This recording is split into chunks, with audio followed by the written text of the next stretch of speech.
أعوذ بالله من الشيطان الرجيم. بسم الله الرحمن الرحيم.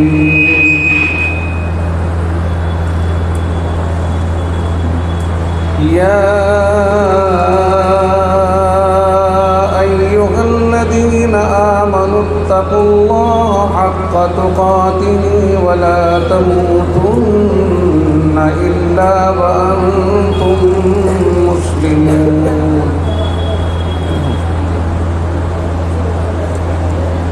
وقال تعالى في مقام آخر: واتقوا فتنة لا تصيبن الذين ظلموا منكم خاصة واعلموا أن الله شديد العقاب. صدق الله مولانا العظيم.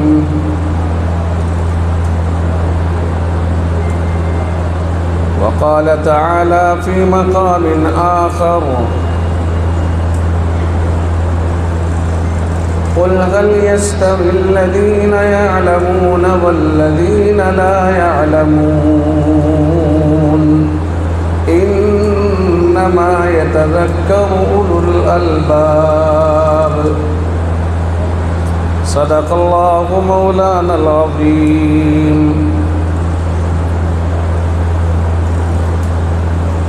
عزیزان ملت، نوجوان ساتھیوں،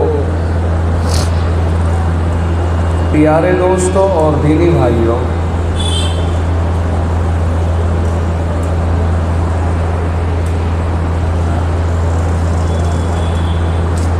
ایسا لگتا ہے کہ آپ حضرات اپنے پروگرام سے بہت زیادہ مانوس ہیں اور بہت زیادہ خوش بھی ہیں، اور شاید یہ پروگرام آپ حضرات کی سب کی طلب کے اوپر منعقد ہوا دیکھے ہے، ورنہ تو عام طور سے مسجدوں میں جو پروگرام ہوتے ہیں ان میں اتنا جماؤ نظر نہیں آتا جتنا جماؤ آج اس پروگرام میں نظر آ رہا ہے۔ لوگ اٹھتے رہتے ہیں، بھاگتے رہتے ہیں، آوازیں لگائی جاتی رہتی ہیں، بھئی آ جاؤ، پروگرام شروع ہو چکا ہے، آپ حضرات ابھی تک اپنے گھروں سے نہیں آئے، وغیرہ وغیرہ۔ اناؤنسر پہنچتا رہتا ہے،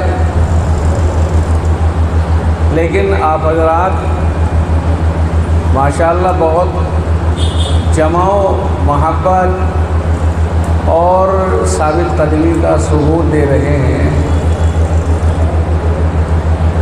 اور عام طور سے ایسا بھی ہوتا ہے کہ جس پروگرام کی غرض و غایت ابتدا اور انتہا سے لوگوں کو مطلع کر دیا جائے پہلے ہی تو لوگ مطمئن بھی ہو جاتے ہیں، ورنہ بہت دفعہ اناؤنسر کی بڑی بڑی بھول پورے مجمع کو برباد کر کے رکھ دیتی ہے۔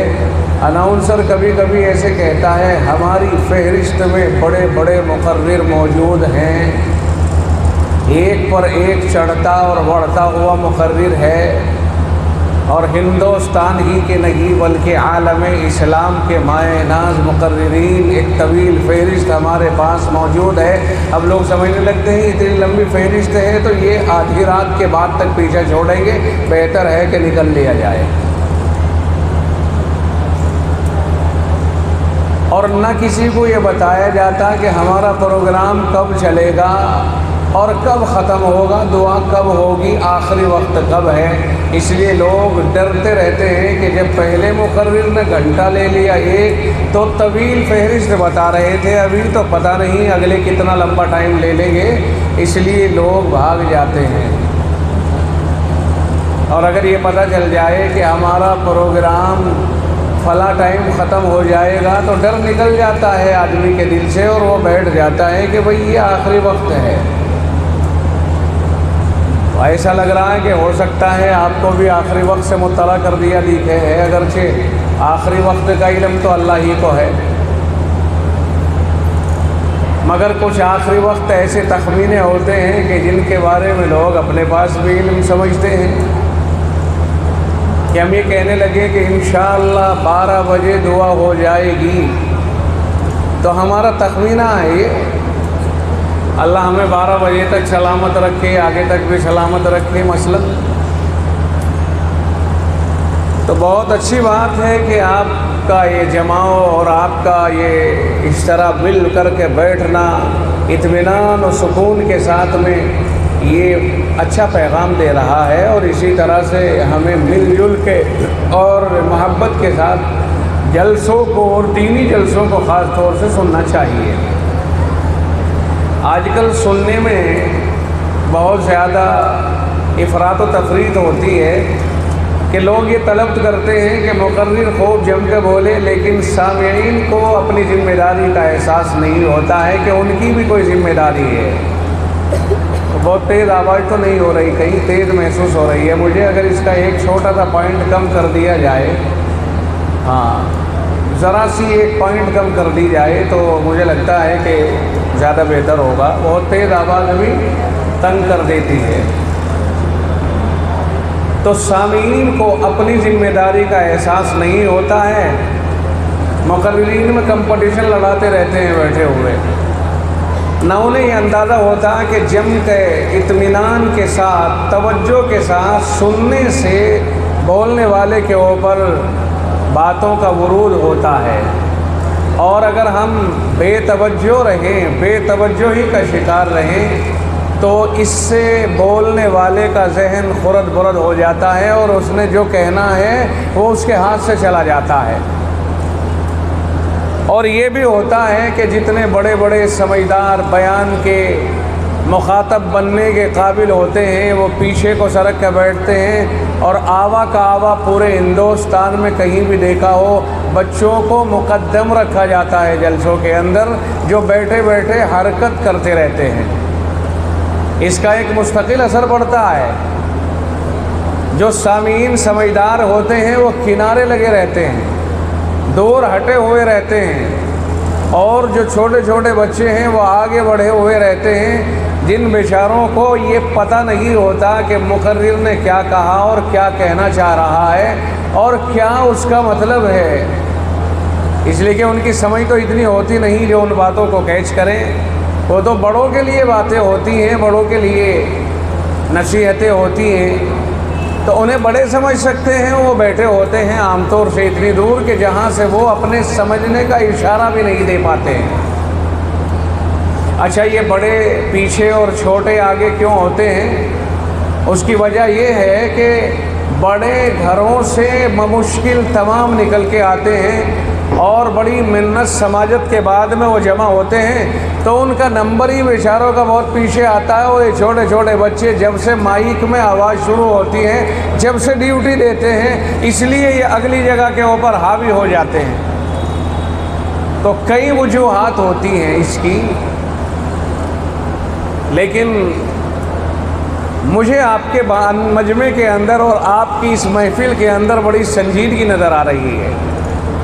اچھے اور سنجیدہ لوگوں کا یہ مجمع محسوس ہو رہا ہے۔ مظفر نگر شہر کے لوگ بہرحال سمجھدار تو ہوتے ہی ہیں، اور پہلے سے ہی میں کئی دفعہ اپنے اس شہر میں آیا اور دیکھا، ملاقات کی لوگوں سے، پروگرام میں شرکت کی، تو عام طور سے اس شہر کے جتنے پروگرام میں نے کیے ہیں اچھے ہی پروگرام ہوئے ہیں۔ وہ مختلف علاقوں کے اندر پروگرام کرنے کا موقع ملا، اور ہر پروگرام بہتر سے بہتر ہوا۔ انہی میں سے ایک اچھا اور بہتر پروگرام یہ بھی ہے، بلکہ ان سے بھی بہتر ہے۔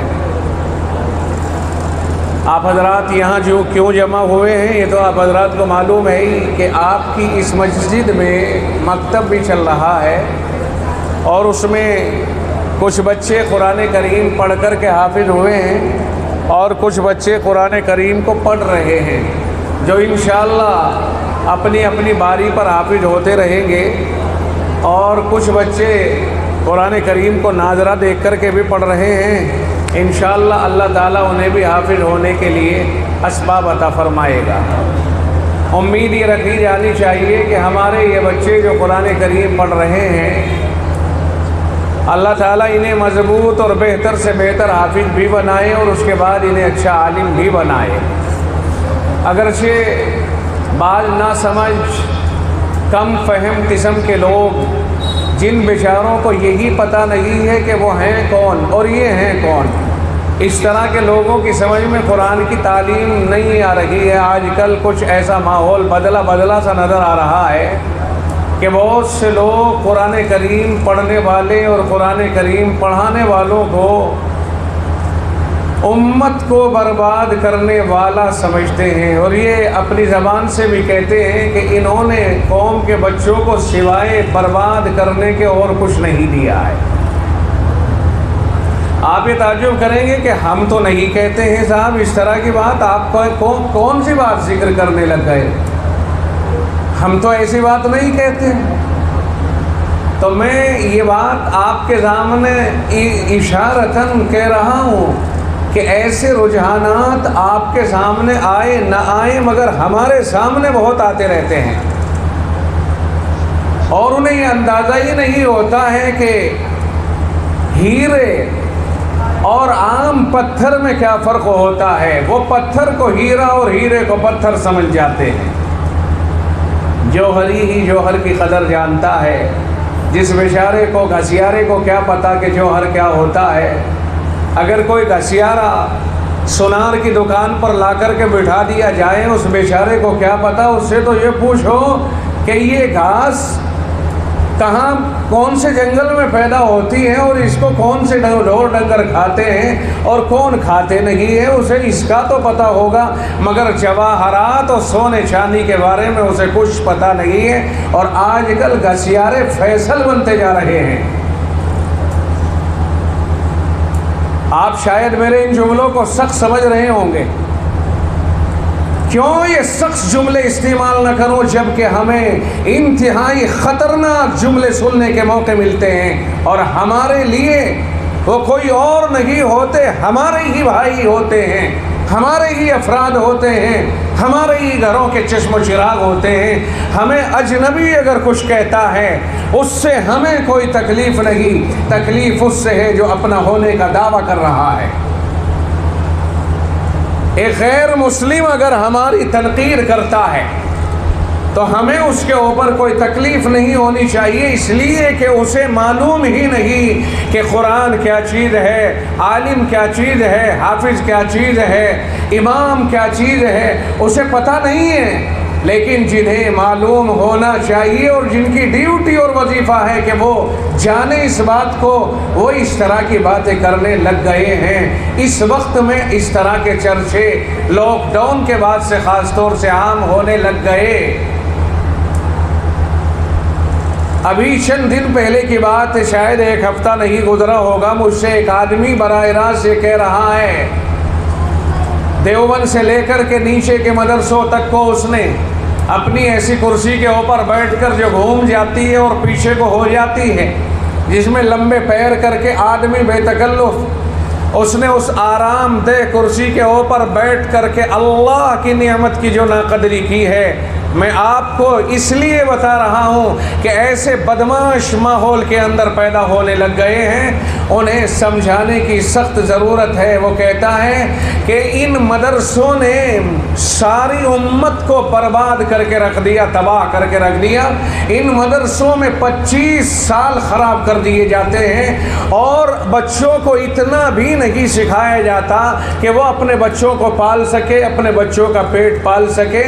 مدرسوں میں سوائے جہالت کے اور کوئی چیز نہیں ہے، بربادی کے اور کوئی چیز نہیں ہے، اور بیکاری بنانے کے علاوہ مدرسوں میں اور رہ کیا گیا ہے؟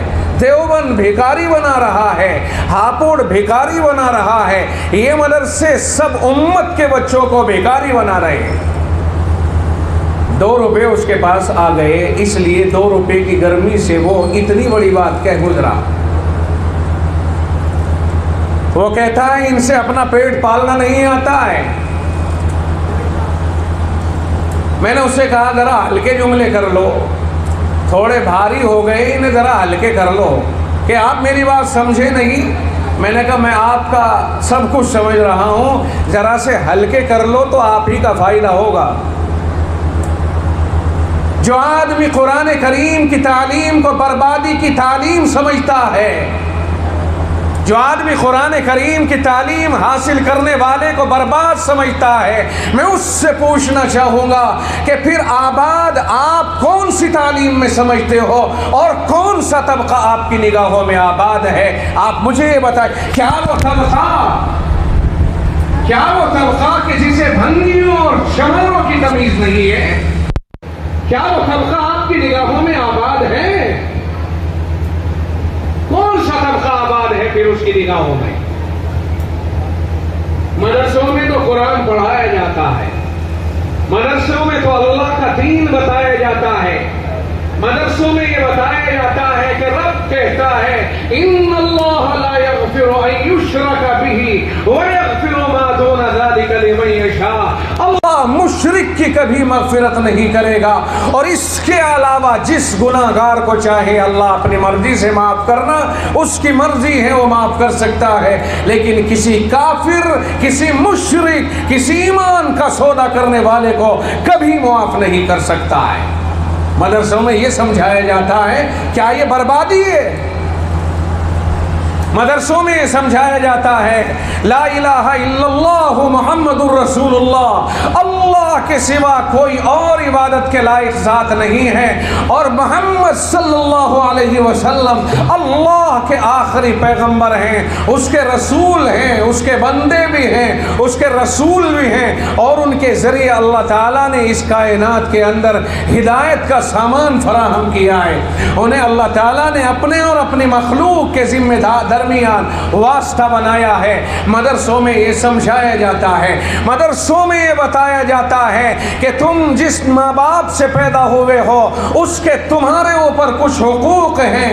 رب کہتا ہے وَقَضَىٰ رَبُّكَ أَلَّا تَعْبُدُوا إِلَّا إِيَّاهُ، رب نے یہ فیصلہ کر دیا ہے کہ عبادت صرف اسی کی ہوگی، اور ماں باپ کے بارے میں اللہ نے 6 باتیں ارشاد فرمائی ہیں۔ مدرسوں میں یہ سکھایا جاتا ہے، یہ بوڑھے ماں باپ جو سسک جاتے ہیں کبھی کبھی، وہی دولت مند جو ان کی قدر نہیں کر پاتے ہیں۔ مدرسوں میں یہ بتایا جاتا ہے تمہارا وجود ان ماں باپ کے ذریعے اللہ نے بنایا ہے، تمہارے لیے رب کے بعد یہ سب سے بڑے محسن ہیں کہ ان کے ذریعے اللہ نے تمہیں وجود بخشا ہے، اللہ نے تم بے جانوں کو جاندار بنایا ہے، اللہ نے تم کمزوروں کو انہی کے رحم و کرم پہ طاقتور بنایا ہے۔ تم بول نہیں سکتے تھے، یہ تمہارے اشاروں پر تمہاری تابع داری کرتے اور تمہیں پروان چڑھانے کے لیے دن رات ایک کیا کرتے تھے۔ مدرسوں میں یہ سکھایا جاتا ہے کہ ان ماں باپ کا احترام کرو۔ کیا ماں باپ کا احترام اگر مدرسوں میں سکھایا جائے تو یہ بربادی اور گمراہی ہے؟ مدرسوں میں اللہ تعالیٰ کے احکام بتائے جاتے ہیں انہی ماں باپ کے لیے۔ اللہ نے فرمایا جب بات آئی تو کہتا چلو، رب کہتا ہے وَقَضَىٰ رَبُّكَ أَلَّا تَعْبُدُوا إِلَّا إِيَّاهُ، تیرے رب کا فیصلہ ہے کہ عبادت صرف اسی کی ہوگی، اسی پالنہار پاک پروردگار کی عبادت ہوگی، اس کی عبادت میں کسی کو شریک نہیں کیا جائے گا اور کسی شریک کرنے والے کو معاف نہیں کرے گا۔ اس موقع پر ہمارے علاقے کے ایک بہت بڑے بزرگ اور اسلام کی دعوت کے سلسلے میں ممتاز شخصیت، انہوں نے ایک بات بہت اچھی طرح سے اپنی ایک چھوٹی سی کتاب میں سمجھائی ہے۔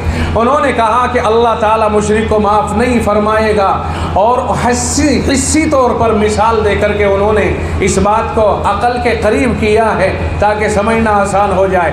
فرمایا دیکھو اللہ تعالیٰ خالق ہے، مالک ہے، اور اس کے پیدا کرنے میں انسان میں کوئی اور شریک نہیں ہے۔ ساری انسانیت کو اس نے پیدا کیا، پالتا وہی ہے، جلاتا وہی ہے، بڑا وہی کرتا ہے، پوری دنیا میں ہر احسان اسی کا ہے۔ لہذا اب اللہ تعالیٰ نے جب ہمیں پیدا بھی کر دیا اور سارے حقیقتاً احسان بھی اسی کے ہیں، تو پھر اگر ہم اس کی عبادت میں کسی اور کو شریک کریں تو اس اللہ کو یہ گوارا نہیں ہوگا، اور یہ اس کی غیرت تقاضا بھی نہیں کرتی کہ اس کے ساتھ کسی کو شریک کر لیا جائے۔ پھر انہوں نے فرمایا کہ تم ہمیں ایک بات بتاؤ، اگر تمہاری بیوی جو تمہاری بہت پسندیدہ ہے اور تمہارے آتے ہی جوتے اپنے ہاتھوں سے اتارے، تمہیں گرم پانی پیش کرے، سردیوں میں گرم اور گرمیوں میں ٹھنڈا، گرم کھانا تمہیں کھلائے، تمہاری پوری خدمت کرے اور تمہارے اشاروں کے مطابق تمہاری تابع داری کرے، لیکن رات کے وقت میں اگر وہ تم سے یوں کہے کہ میں رات کسی پڑو کسی کے ساتھ میں گزار کے آ رہی ہوں، تو کیا آپ اسے برداشت کر لو گے؟ کیا اسے کسی پڑوسی کے ساتھ رات گزارنے کا موقع دے دو گے؟ فرمایا نہیں ہو سکتا ہے۔ شوہر اپنے وصف شوہر اور وصف زوجیت کے اندر کسی دوسرے کو شریک ہونا برداشت نہیں کر سکتا ہے۔ اسے یہ برداشت ہو سکتا ہے کہ بیوی نافرمانی کرتی رہے اور سب کچھ کرے لیکن اپنی عزت کو محفوظ کرنے والی ہو، پھر وہ بیوی اگر معافی مانگ لے تو یہ بندہ معاف کرنے کو تیار ہے، چونکہ عزت دار بیوی ہے، زبان کی خراب تھی، اس نے معافی مانگ لی، معاف کر دے گا۔ لیکن ہر خوبی والی عورت اگر وہ دوسرے کے ساتھ رات گزارنے کی بات کرے گی تو یہ اس کی خوبیوں پر نہیں جائے گا بلکہ اس پر جائے گا کہ اس کے حق میں دوسرے کو اس نے شریک کیوں کر دیا ہے، اور یہ اسے چھوڑ دے گا، طلاق دے دے گا، اس کا ساتھ چھوڑ دے گا۔